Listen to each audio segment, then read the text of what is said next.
mentioned there are a couple of occasions that the subjects of horse racing came up, and I know that's something that Kim has been looking at as a subject in general, as a I don't know, a cousin of what we do. Um, what can we steal from horse racing? I think we've got quite a bit of synergy with horse racing. Obviously, you tend to find that horse racing people have dogs and dog racing people go horse racing. And I think we do miss a trick on it to a degree. They do so many good things. They seem to bat off the antes without any issues. They don't let it get them down like we do. Um, and yeah, it's probably a far bigger market to attack should that be the case, but they just seem far better at dealing with that than we do. It's as though at times we're a little bit ashamed of our sport, and we shouldn't be. We should be proud of it. um, we've got so many things right. We're progressing year on year with different things, and I think now we need to start upping our game and trying to be a little bit more like horse racing. We need to bring in bigger profile people as ambassadors. It's fantastic that we've got Gerwyn Price on board. I'm so impressed with that. There's other people out there that I personally would like to see brought in as an ambassador. Um, Tanya Stevenson would be a fantastic one. She's very knowledgeable, very passionate. Yeah. Fergal O'Brien's another. He already has greyhounds. And obviously even the likes of Vinnie Jones that's previously been involved in the sport. And these videos that have been going out from the Irish tracks, that behind the scenes have been absolutely amazing. Yeah. And they've thankfully pushed them. And that's what we should be doing. We should be proud of our sport. We should be proud of the people in it, and we should be proud of our dogs. And we've nothing to hide. We're more transparent than we've ever been. And now is the time to up our game, be more like horse racing, and just really promote the sport far, far better than we have done. Yeah, I was just going to say, you talked about the videos. I was really impressed with those that the Greyhound Board have done, because we are in an industry where people just can't wait to criticise. I thought the various videos that they did, the one with Kevin Hutton, the one going to Monmore looking at the racing, I thought they were excellent. It's a shame that they've probably been, I don't know, watched once and binned, or forgotten about.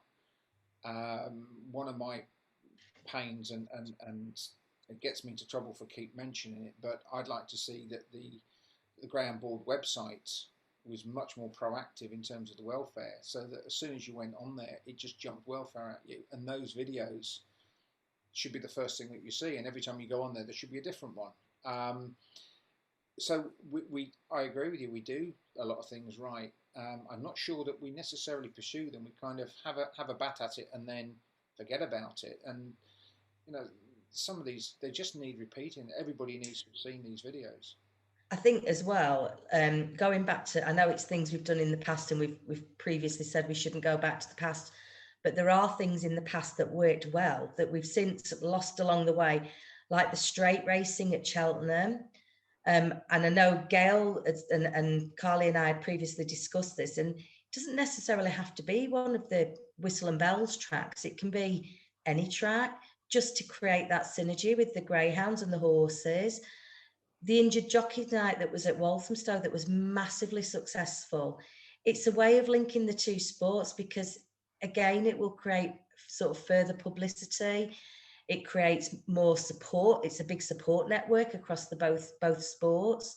And these are the things that we can look at. I'm sure, Gail, I know you had quite a good viewpoint on the straight racing.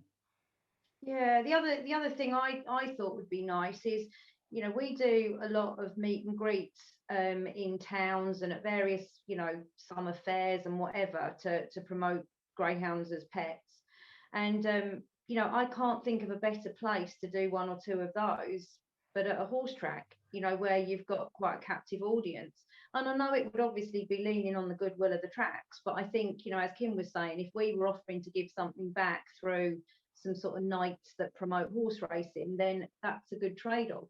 And I think there's an opportunity now with the way the retirement bond is happening. So a lot of the retirement kennels are sort of promoted, by the GBGB, or I've forgotten the word I'm searching for at the minute, but you know, they're approved, the homing centres. So surely, as part of that, you know, maybe a homing centre in a given area could do a meet and greet with, dare I say it, one of the ambassadors or one or two of the ambassadors, so that there's something happening at horse tracks. It just, you know, as Kim says, it seems like a trick missed when they're people that we probably get more success with. You know, it's win-win, isn't it? I remember one of the best sort of PR stunts that I can remember, and I agree with Kim. Just because things are old and are tried, so in some cases they worked, and they just got left by the wayside. One was in America, where they invited people with other breeds of dogs to come along and basically have a go at racing. And the particular story was that I think that the queues that they had like filled all the highways for miles around. There was something like a 6 mile queue of people wanting to get into the track. They wanted to run their red setter against somebody else's red setter. I can see it fraught with kind of danger, but if it was managed well, to basically to get dog owners along to come along and you know, why the hell not put them up the straight at the track. And of course at Toaster, I think they're even talking about a meeting on the Friday before the Derby final, to have drag racing on the race course there, which I think is exactly what you were talking about earlier. But it's just innovation, isn't it? I think one of the problems that we have as an industry is that we kind of keep churning it out. You know, well, there's going to be 2 meetings tomorrow morning, and there'll be 2 more tomorrow afternoon. There'll be another 2 or 4 meetings tomorrow morning between the different tracks, and we end up a little bit like a sausage machine, in that we just keep churning the stuff out, and people's not saying, do you know what? Let's see if what we're doing, we can share a little bit of invention in here and make some of these meetings at least a little more special. I'm not saying you can do it on I don't know, a Tuesday morning from Crayford necessarily, or something of that type, but there's got to be meetings that we can break the mold and say, well, this isn't just going to be a bland meeting just for the betting shops. But anybody else have any other views? Because I'm very conscious that taking up most of your evening, and you Can clearly... I just add to something? Just going back to the kind of horses versus sort of greyhound racing. Obviously, with the Sky Sports that we lost, you know, a few years back, I don't think that did us any favours at all, losing Sky Sports. Obviously, we've got it back now. You know, dogs are being televised on Sky Sports, but I just think we need to make greyhound racing a bit more fashionable to, you know, non-dog people. You know, obviously horse racing's on terrestrial TV, it's on ITV. They put on a great show on a Saturday, you know, great for the owners, great for the horses, you know, everything is fantastic the way they, obviously it's terrestrial TV. But I just think we need to, you know, make racing a bit more fashionable. You know, people that go horse racing, you know, they don't go for the racing, they go for the social, to dress up, to have a good day with their friends, make a weekend of it. We don't really have that in dog racing, and I think that's something that we need to inject into the sport to try and get non-doggy people into it. And I think maybe this year, you know, hopefully, fingers crossed, the Derby goes ahead. Obviously Kim's on board now with Star Sports, you know, create loads of different ideas and try and get people into the stadiums who are not doggy people. We want to see the same faces, but we want to see new faces and, you know, new people enjoying our sport. Like Kim says, we should be proud of it, because I think it is a fantastic sport. And, you know, obviously I'm not in it anymore in that way, but I do miss it, and I think it's a brilliant sport.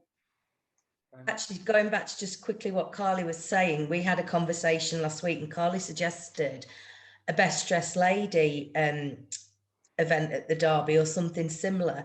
They're the things that we should be mirroring racing on, is to present a more, for want of a better word, glamorous image, and try and up our game a little bit. And they're the little things that do attract people. Just looking a little bit, you know, stop being so insular and stop being so, oh, it's all about the dogs, which obviously it is, but we also need to look at the bigger picture, and that's getting bums on seats, getting people in the sport, getting new blood in the sport, be that by whatever means we can do it. Yeah, very much so, very much so. Can I just add one last thing? Sorry. This I'm just going to chuck this one in there because I think he is much deserved. I know Mark Pierpoint, who you know, he's quite vocal on Twitter with, you know, what he says. You know, love him or hate him, if he's your cup of tea or not, I don't know. But you know, I think, you know, he does get a lot of stick and he does give a lot of stick. But you know, he's very passionate for the sport. So you know, I do like people like that who sort of get stuck in for everybody, you know, because he has a voice and he's not you know, scared to shout it or to tweet it. So yeah, I just thought I'd chuck that in. Very, very much so. I'm really conscious. I've learned because I'm being a bit of an old fart, but I've discovered very much through the website that without the backup of social media, it's so difficult. People are so idle. I'm from a generation that would have said, you know what, if something is on the internet, if I could have ever imagined what the internet would be, but it's on the internet, I'll make sure I look every day. We're now at the point that unless you tweet out that there's a story, people don't really bother, or they get round to it eventually. There's so much going on in terms of their lives, and I think you're absolutely right, Kylie.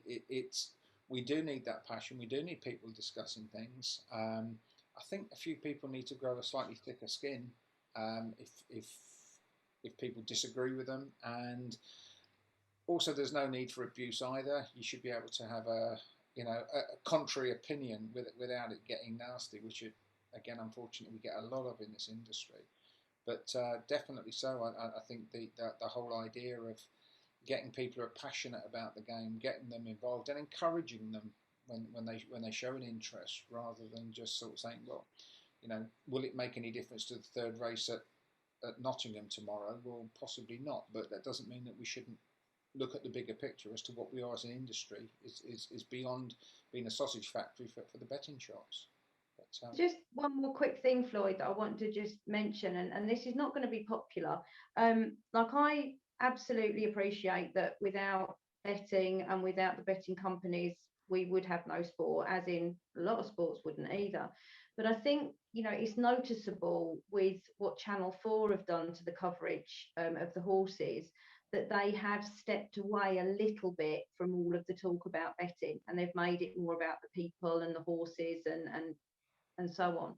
And I think we have to be quite aware of that, because I think actually youngsters are quite sort of, they have a real social conscience, and I think actually if we market our sport totally as betting, I think we could again be doing ourselves a disservice. And sort of, so when you look at, you know, perhaps the TV programs at the moment, I think they are very, very, you know, focused on betting, which of course it's a huge part, but I do fear that won't attract newcomers and it won't attract youngsters.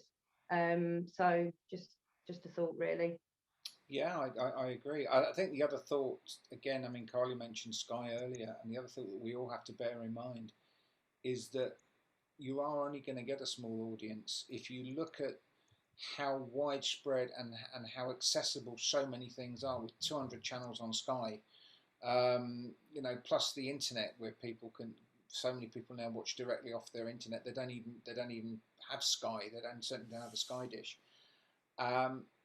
Do we have to settle for that and basically get taken on your point, Gail? Say, well, we will settle for people who are genuinely interested in the sport, and to a certain extent, we will have our limits. I mean, when you look at I noticed about a year ago, I remember there was I turned Sky Sports on, I don't know, 403 or whatever it was, 404, and it was and I sound a bit pervy, but I didn't actually watch it. It was something like the women's under-19 World Cup between somebody like Morocco and Sweden.